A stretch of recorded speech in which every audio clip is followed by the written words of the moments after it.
Bismillahirrahmanirrahim. Assalamualaikum warahmatullahi wabarakatuh. Alhamdulillah, Allahumma sholli wa sallim ala Muhammad Rasulillah. Segala puji bagi Allah. Salam sejahtera untuk kita semuanya.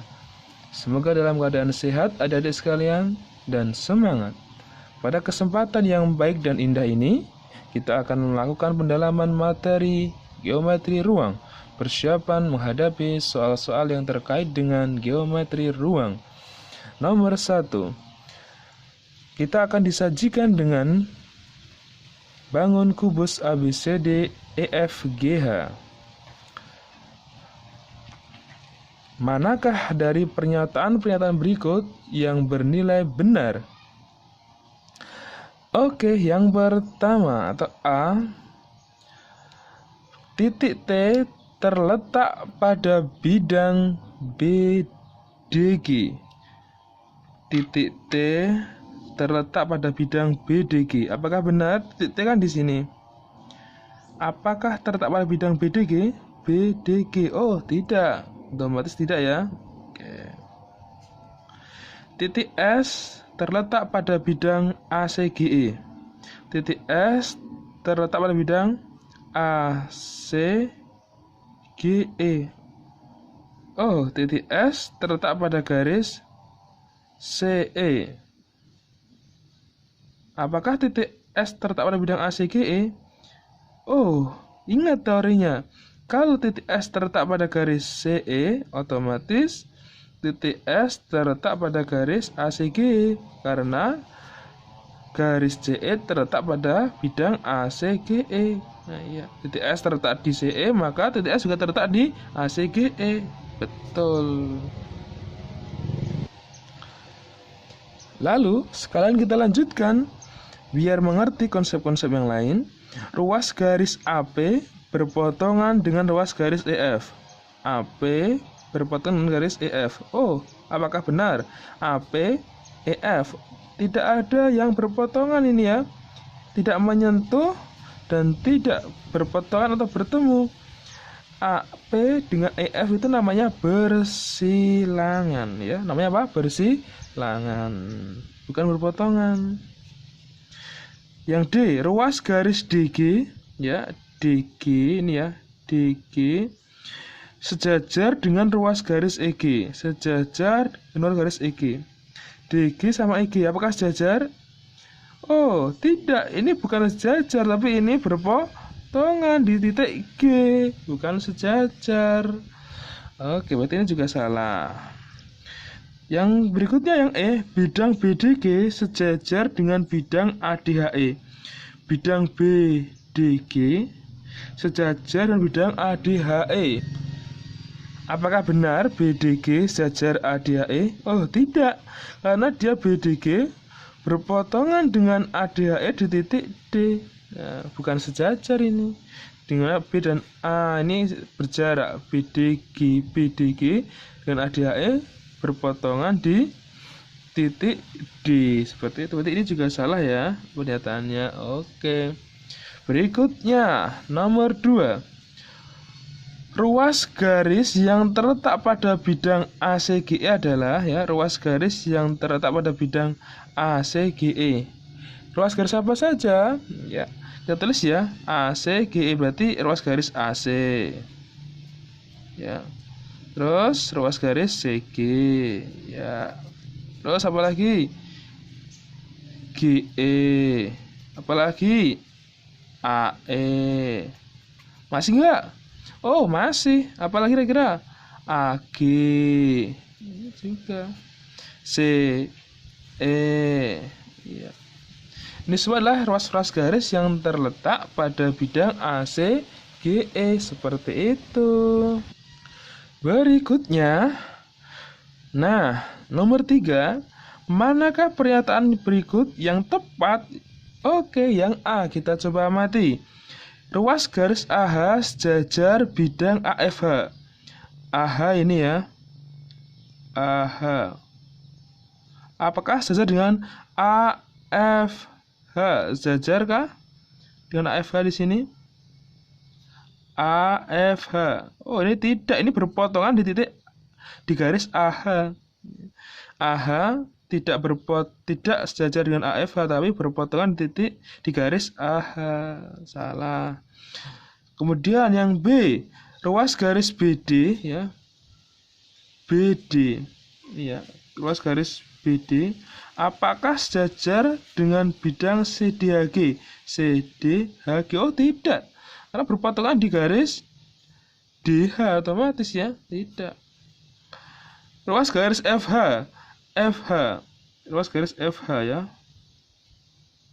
Apakah sejajar dengan bidang BCGF? BCGF. FH arahnya ke sini. Ini bukannya sejajar dengan BCGF tapi memotong. Oke. Ini salah ya. Ruas garis AP. AP. AP kita balik titik P di sini ya. Ya. Ruas garis AP apakah sejajar dengan BDG? AP.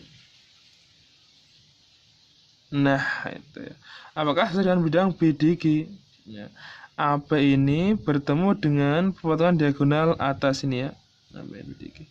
Apakah sejajar dengan bidang BDG? Nah, ini ke sini separuh dari diagonal alas. Ini dari sini juga separuh dari diagonal alas. Ini kita namai Q, itu aja ya perpotongannya ya. AQ separuh diagonal alas. PG separuh diagonal alas. Berarti sesungguhnya ini punya jarak yang sama. Ya. Kalau jaraknya AP dengan QG atau GG itu sama jaraknya, berarti otomatis dia garis AP sejajar dengan bidang BDG. Betul ya. AP sejajar dengan bidang BDG. Kan ya, bisa diamati ya. AQ separuh dari diagonal alas. PG sejajar separuh dari diagonal tutup ya. PG ini berarti otomatis dia sama-sama separuh mempunyai jarak yang sama, kemiringan yang sama, alias sejajar. Oke, seperti itu. Nomor 4.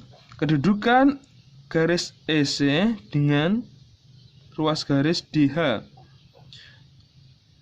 Apa kedudukannya?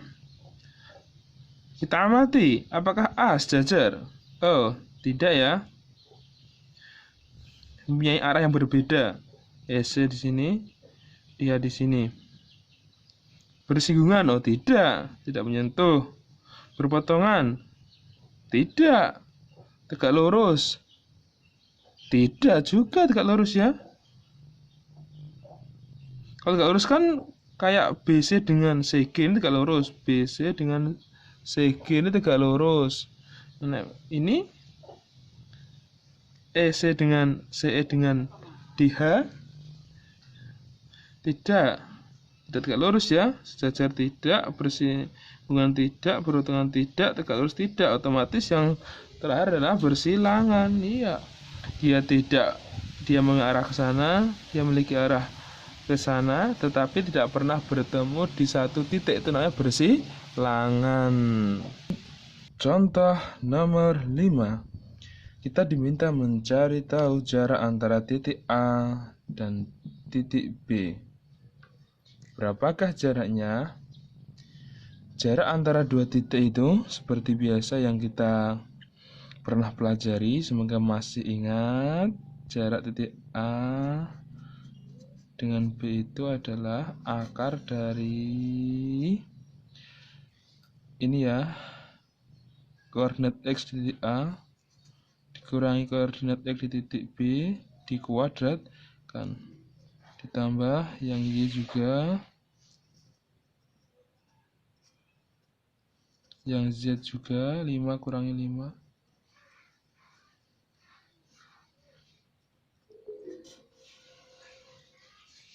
4 kurangi 1, 3 kuadrat.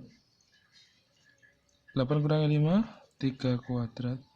5 kurangi 5, 0.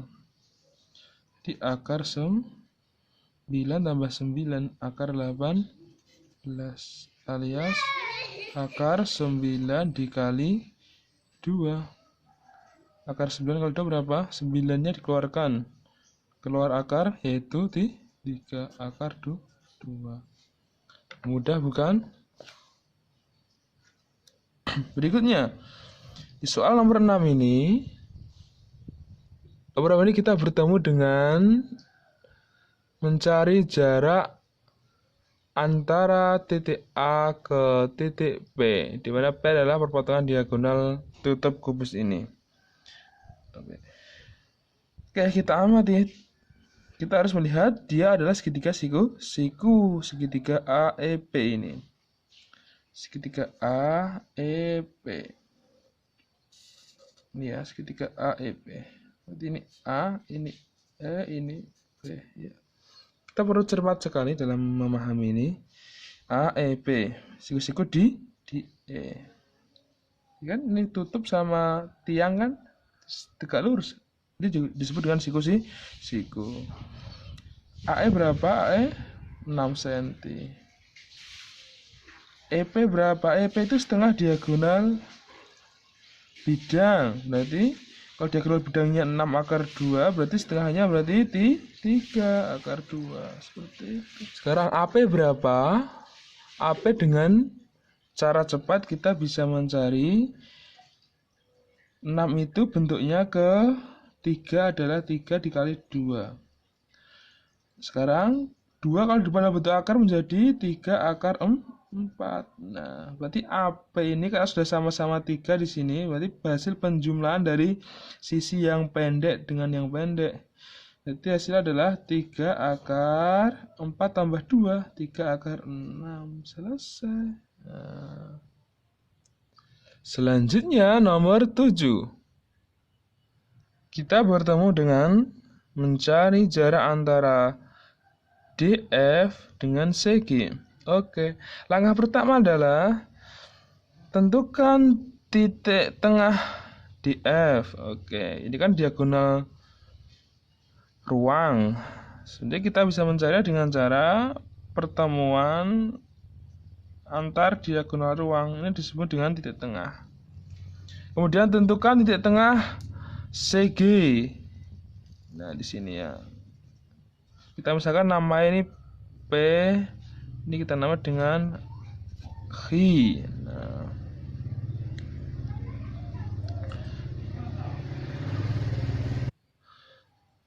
Kalau sudah, kita hubungkan kedua titik tengah ini. Nah, coba diamati. EG ini adalah diagonal bidang tutup, sedangkan PG separuhnya. Ini sejajar juga ya dengan PG dengan EG sejajar. Kira-kira kalau ini sejajar, ini separuhnya bukan dari EG. Iya, otomatis separuhnya. Jadi PG ini separuh dari diagonal bidang EG ini. Nah, separuh dari diagonal bidang EG. Sedangkan panjangnya 4 cm. EG diagonal bidang berapa? PG sama dengan setengah dari EG. Sedangkan EG itu adalah diagonal bidang, berarti 4 akar 2. Setengahnya berarti 2 akar 2. Selesai.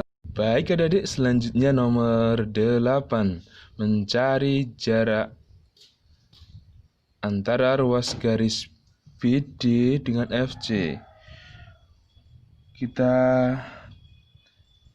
sketsakan BD ya, dengan FC. Ya. Jarak antara garis BD dan FC itu berapa? Oke, strateginya sama. Tentukan titik tengah BD ya. Titik tengah BD itu perpotongan diagonal bidang alas ya. Ini misalnya kita namai dengan titik P. Ya. Tentukan titik tengah BC sebagai pertolongan. Ya, di sini ya separuhnya ya. Namanya aja Q. Ya. Tentukan titik tengah FC.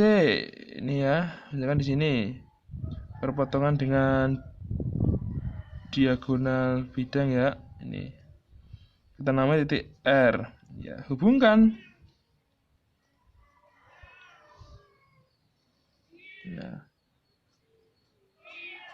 Nah, ini kita punya segitiga. Sekarang kita punya segitiga.